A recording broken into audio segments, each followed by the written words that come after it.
Allez, ça part, on va prendre un peu le temps de parler du design. Et d'ailleurs, c'est un facelift, donc on va vraiment prendre le temps d'en parler parce qu'en plus, vous l'avez peut-être remarqué, mais la face avant a vraiment changé. Et je dois le dire, quand je suis arrivé, j'ai été un petit peu déboussolé parce que c'est un facelift mine de rien et je m'attendais à rester dans la construction de la phase 1 du Captur. Et non, Renault, ils y sont allés pleine balle et ils ont complètement reconstruit la face avant avec un capot qui a été rehaussé. Je m'y attendais pas. Et c'est vrai qu'au début, quand tu as l'identité Captur dans la tête et que tu arrives sur cette nouvelle identité, et là, je commence à vraiment me dire qu'ils ont bien bossé. Première étape, c'est vraiment de regarder ce capot qui a été, comme je vous l'ai dit, relevé, qui vient donner encore plus de force à un Captur qui, pour une ancienne Renault, était déjà plutôt bien dessiné, et aussi tout le travail de sculpture qu'on voit actuellement chez Renault et qui sont venus intégrer directement sur le Captur et qui forcément sur la face avant vient lui donner encore plus d'autorité. À vous de me dire si ça vous plaît ou pas, mais franchement en termes de rendu, je commence à apprécier ce qui est proposé sur ce Captur. Non seulement on a du muscle sur le capot, mais comme vous pouvez le voir, tout le travail qui a été fait sur la face avant,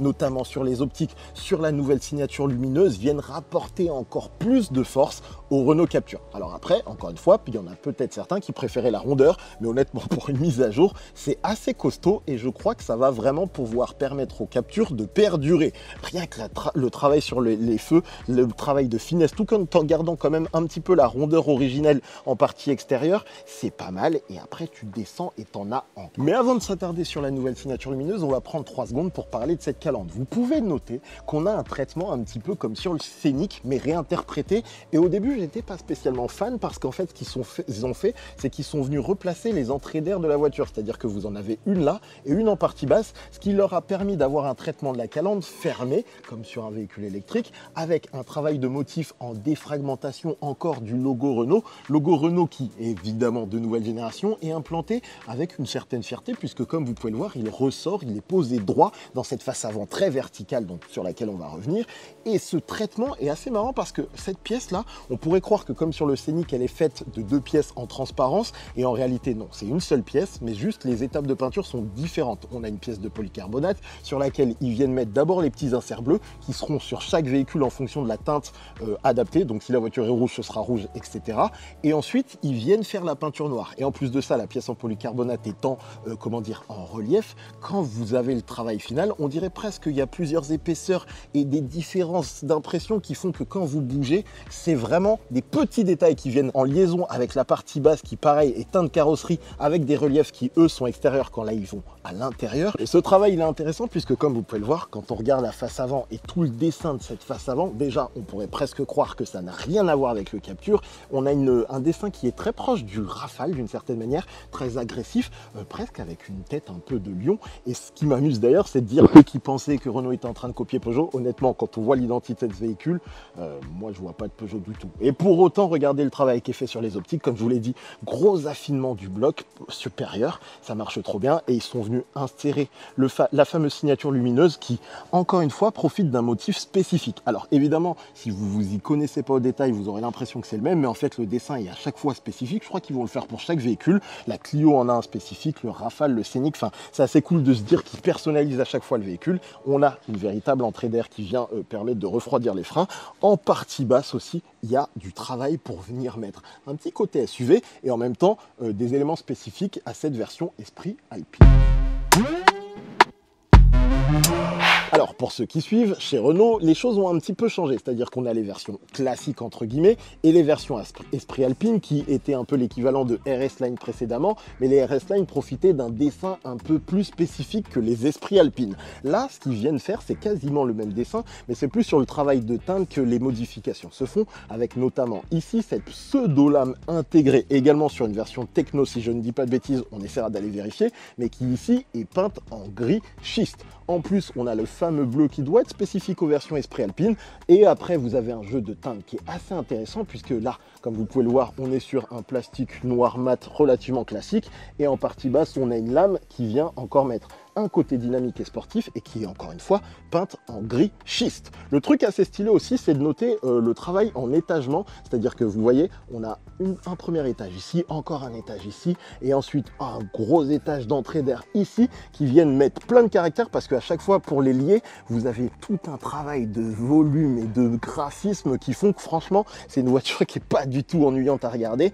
Et je dois le dire, franchement, j'apprécie ce qui est proposé pour le moment. Au final, j'ai l'impression qu'il n'y a que si on se met sous cet angle-là qu'on sent un petit peu le bricolage sur une base qui était un petit peu différente. Il y a un petit côté mutant quand on voit la voiture sous cet angle-là, qui au final ne sera pas un angle que beaucoup de gens verront fréquemment. Et je crois qu'en plus, c'est une voiture à voir en dynamique, parce que le travail sur cette face avant, en sachant que le Captur est un véhicule relativement compact avec un travail sur les ailes pour les mettre en valeur et des empattements assez courts, doit lui donner une prestance avec cette nouvelle gueule que j'ai vraiment envie de voir en dynamique. Je me demande s'ils ont filmé des images.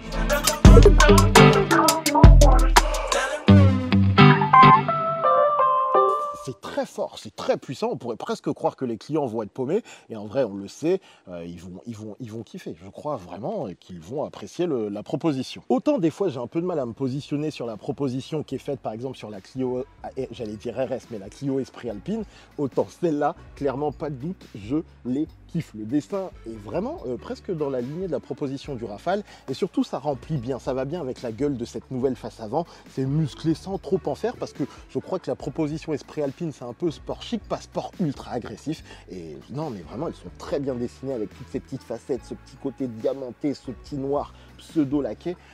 Le rendu, il est trop cool, il est vraiment trop cool. Et à l'arrière, Renault s'est évidemment un peu calmé sur les modifications, parce que comme je vous l'ai dit, on en a beaucoup mis à l'avant et il faut à un moment maîtriser les coups, et comme vous pouvez le voir, du coup on garde la même signature lumineuse, le même travail sur le bloc optique, ce travail un peu en boomerang. La seule modification qui vient l'intégrer dans la nouvelle génération, c'est le fait d'être venu mettre cet effet de transparence et ces feux un petit peu opaques de façon glaçon, je crois que c'est comme ça qu'il l'avait nommé sur Rafale, qui du coup quand ils sont éteints donnent un côté très blanc. Le truc cool, c'est qu'à la différence de sur la Clio où la transparence est peut-être un peu trop présente et le rendu ne me plaît pas trop, c'est personnel, ici on ne le voit pas trop, il y a vraiment que quand ils sont éteints ou si vous les prenez un petit peu de côté que vous allez bien percevoir la différence. C'est léger, c'est subtil, et surtout si j'arrive à les éteindre, laissez-moi 3 secondes, j'essaye.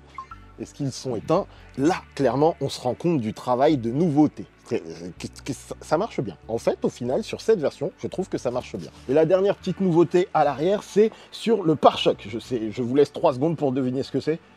Ils ont peint le ski est modifié. Honnêtement, si on me l'avait pas dit, je l'aurais pas su. On l'a notamment la fameuse peinture gréchiste qui a un petit effet satiné plutôt sympathique. Évidemment, aussi le logo a été mis à jour et globalement, le rendu de ce nouveau Captur marche bien. C'est vrai qu'on aurait pu avoir un peu plus de travail à l'arrière, mais c'est un facelift. Le but du jeu, c'est pas de tout changer et exploser le budget, c'est de maîtriser le travail. Ce qui a été fait à l'avant est monstrueux et globalement, le dessin de l'arrière était vraiment top. Peut-être qu'il aurait fallu tendre un petit peu le ligne sur le haillon, ça aurait été stylé pour mettre encore un peu plus d'agressivité, mais mine de rien, le Captur reste à la base un véhicule qui se veut un peu mignon, faut pas trop en faire, et là je crois que ça marche vraiment bien ce qu'ils font. Et ne vous inquiétez pas, je n'ai pas oublié de vous parler des clignotants. Voici le rendu. On va essayer d'allumer les feux en même temps. Est-ce que j'ai réussi? Et du coup, vous pouvez voir que vous gardez toute la signature lumineuse et que le bloc de clignotant reste à l'intérieur, certainement comme l'ancienne génération. Et à l'avant, relativement, ouais, c'est pareil. L'intégration est cool. Par contre, l'intégration est vraiment cool. Simple, efficace, mais avec une intégration qui a vraiment de la gueule, je trouve. Dites-moi. On va aussi prendre le temps de jeter un petit coup d'œil au coffre. Ah, c'est vrai qu'il y a des affaires. Je fais comme je peux, les amis. Et alors, en termes de volume, plutôt bien. La petite planche qui vous amène au seuil de coffre avec beaucoup de place dessous. Pour une version E-Tech 445, eh ben, écoute, on est plutôt content. Il y a ce qu'il faut. Littéralement, je rentre dedans sans souci, mais là, je vais aller droit au but parce qu'on n'a pas beaucoup de temps. Faut quand même que je note ce petit détail, les amis, écoutez. C'est vrai que ça ne bouge pas. Pour le coup, il y a beaucoup de choses qui ont évolué dernièrement dans les finitions de Renault, mais sur le Captur, ce son de porte, je vous laisserai seul juge. À l'intérieur, on pourrait croire qu'on est resté sur une version relativement classique avec les petites touches de finition Esprit Alpine. Sauf que Renault nous a réservé une petite surprise qui fait plaisir. Ils ont intégré Open Air Link, le fameux système sur Android automotive qui tabasse avec et tout plein de trucs qui devraient théoriquement... Oh là là là là là là, punaise, ça c'est bon, fini le Airlink à l'ancienne qui était fatigué. Regardez-moi cette réactivité du système, ça y est. Et en plus de ça, ils ne sont pas juste arrêtés, pardon, je bug tellement c'est fou, à l'écran central. Ils ont également mis à jour celui derrière le volant avec les mêmes interfaces que dans la Mégane. Et les petites nouveautés, c'est que comme vous pouvez le voir avec ce nouvel écran qui est un peu plus grand que l'ancienne génération, d'ailleurs on peut noter qu'il y a un bouton de volume et aussi de off comment ça se passe si je l'éteins, mettre en veille, est-ce qu'il s'éteint? Non, il s'éteint pas complètement.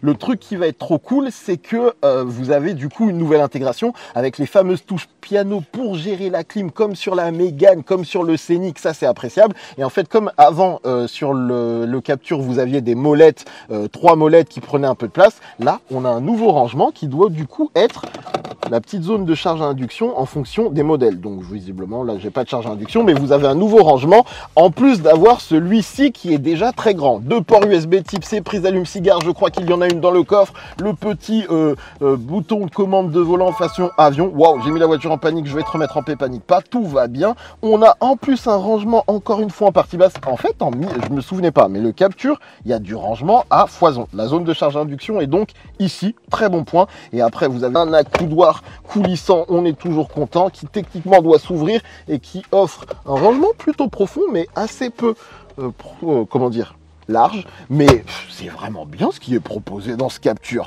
Je vais prendre la caméra pour vous montrer un petit peu les finitions spécifiques à la version Esprit Alpine. On passe en mode commando, j'ai plus de temps et je suis solo, let's go. Alors, un des petits points stylés, regardez ici, c'est ce petit détail là, je trouve que ça marche trop bien. Ils sont venus travailler le motif qu'on connaissait déjà, qui était présent sur Arcana, sur Captur, et là ils sont venus y mettre la petite touche Esprit Alpine. Donc on a un petit côté bleu ici, qui en fait part en dégradé vers l'intérieur du tableau de bord, ça marche trop bien. Et également, présence de tissu fini, le pseudo-cuir ou l'approche pseudo-carbone qu'il y avait sur Arcana ou sur Captur. Là, on a un tissu légèrement moussé avec les petites touches drapeau français, des petites sérigraphies. Enfin, c'est pas vraiment des sérigraphies, mais des petits motifs grisés qui viennent lui donner de la gueule. Et en fait, on a la même chose dans le siège et je trouve que ça marche bien. Siège Esprit Alpine, regardez-moi cette finition. On a des petits embossages directement dans les faux cuirs, des petites surpiqûres bleues, les fameux motifs gris qu'on retrouve sur le tableau de bord, les fameux appuis-têtes que l'on connaît déjà. Le rendu de ce siège, franchement, je dois le dire, a plutôt de la gueule. Ça donne envie de se poser dedans. Ça fait un peu sportif, mais surtout confort. Je trouve que la proposition est top. Et ces fameuses surpiqûres bleues, on les retrouve un peu partout. Désolé si la mise en lumière est pas top, les amis. Mais là, je vous l'ai dit, on est en mission commando. Donc, comme je vous le disais, regardez, on a un nouvel écran avec les nouvelles interfaces. Je vais essayer de vous mettre les boutons en même temps parce que du coup, je peux venir changer les menus. Alors, attendez, je mets la mise au point au bon endroit. Et vous voyez, les transitions sont quand même un peu plus clean que ce que j'avais vu dans Scénic. Ça, c'est vraiment trop bien. Franchement, là, pour le coup, Renault, bien joué. Je vous disais également qu'on avait les ADAS qui étaient placés là, un peu comme sur tous les nouveaux Scénic. Et les fameux boutons, regardez, celui-là qui permet de désactiver les assistances à la volée, ça, c'est trop bien. Et ce bouton e-save, c'est pour les versions hybrides, pour maintenir juste 30% de batterie. Je sais pas si vous pourrez le paramétrer. Et après, franchement, cet écran, mais bien joué, mais vraiment bien joué. Ça, c'est trop bien. Attendez, on teste un truc. Ok, Google. Allez là, comment tu vas? J'ai toujours la forme quand je parle à ma personne préférée. Non mais ça c'est presque mieux que la version Esprit Alpine, ça change tout là. Oh là là, cette réactivité les amis, mais ça c'est royal. Avec en plus on est sur la dernière version, c'est Android Automotive 12, donc vous allez pouvoir profiter de plein de petits détails, des applications, une connectivité avec votre téléphone, la mise à jour over d'hier, enfin plein de petits détails qui vont faire que si vous aviez un Captur et que vous passez sur cette mise à jour, ça va être une révolution. Là pour le coup on est dans une révolution et ils sont venus l'intégrer dans le Captur, ce qui veut aussi potentiellement dire, avec un peu de chance, faut croiser très fort les doigts, que vous l'aurez aussi dans la Clio un jour, peut-être. Ah, il y a une caméra 360. Oh là là, ça c'est baveux quand même. Il y a une caméra 360 avec vue satellite, mais c'est quand même un petit peu baveux. Un des autres points forts du Captur qui est... Un des autres points forts du Captur qui est toujours présent les amis, banquette coulissante. Attendez, j'arrive à la choper. Ah oui, c'est toute la banquette, 16 cm dans mes souvenirs. Et bien évidemment, ils l'ont gardé, ce qui fait qu'on a un véhicule plutôt spacieux. C'est agréable et une finition qui marche bien. Même si les sièges sont assez conséquents, une visibilité sur l'avant qui est cool. On garde le toit ouvrant, ça c'est appréciable. Après la finition, on retrouve quand même quelques éléments. C'est pas non plus un véhicule haut de gamme, faut pas s'emballer. Donc on retrouve des plastiques assez simples dans le bloc central, mais 2 ports USB type C. Des petits rangements, à savoir qu'en fonction des finitions, je pense que par exemple sur une Techno, vous aurez des petites poches en haut des sièges à l'arrière, toujours bon à prendre. Écoutez, je ferme juste la porte pour voir ce que ça donne. le petit bruit de porte là, quand même, en reste, non, ils sont pas non plus.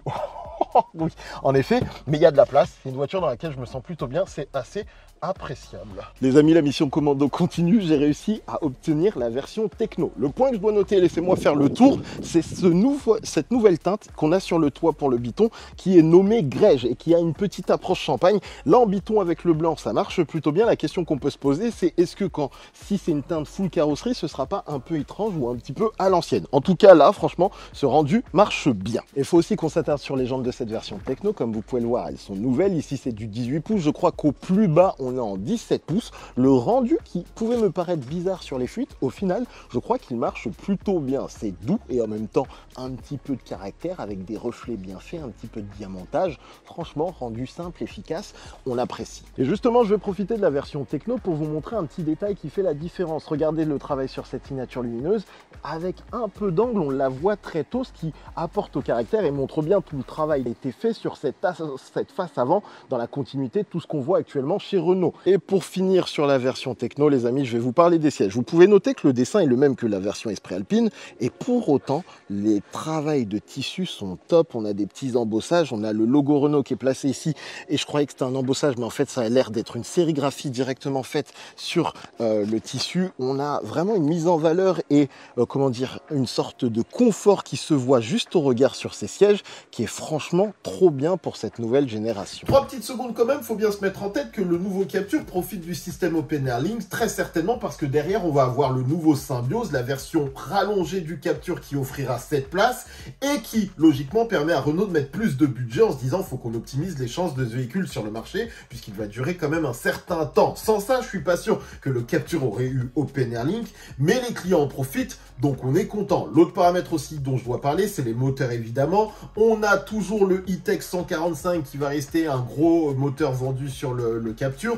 On a également la version bi-essence et GPL à 100 chevaux. On a un 3 cylindres de 90 chevaux TCE et la version micro-hybride 1,3 litre en 4 cylindres qui proposera 160 chevaux. C'est tout pour les motorisations. On passe au débat. Alors pour débriefer sur ce nouveau Renault Captur, très honnêtement, je venais en attendant pas tant de choses que ça. Cette nouvelle face avant, vraiment, ils ont tout reconstruit pour l'intégrer dans la nouvelle génération Renault. Et au début, je vous ai dit, j'ai été un peu surpris et maintenant, je commence à me dire, c'est une vraie réussite. Faudra qu'on la voie en déplacement pour se faire un véritable avis et définir si ça redéfinit bien l'identité Captur. Mais il y a une vraie agressivité intelligente qui en plus compense bien les traits encore un petit peu doux qu'il reste sur le profil, qu'il reste à l'arrière et vraiment c'est une voiture qui reste homogène, qui devrait je crois plaire même avec cette version Esprit Alpine aux clients assez sages qui devaient être ceux du Captur. Franchement c'est bien fait, honnêtement c'est bien fait et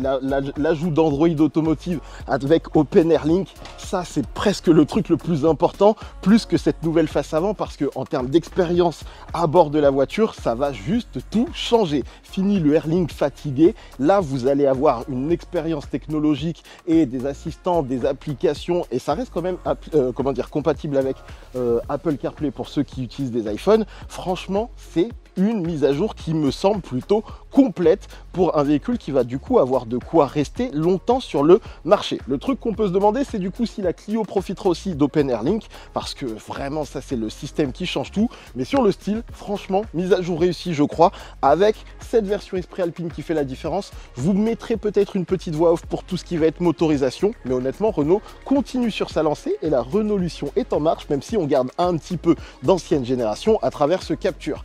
Les amis, c'était Sport et c'est une fin de vidéo, j'espère qu'elle vous a plu. On se dit à bientôt. Salut!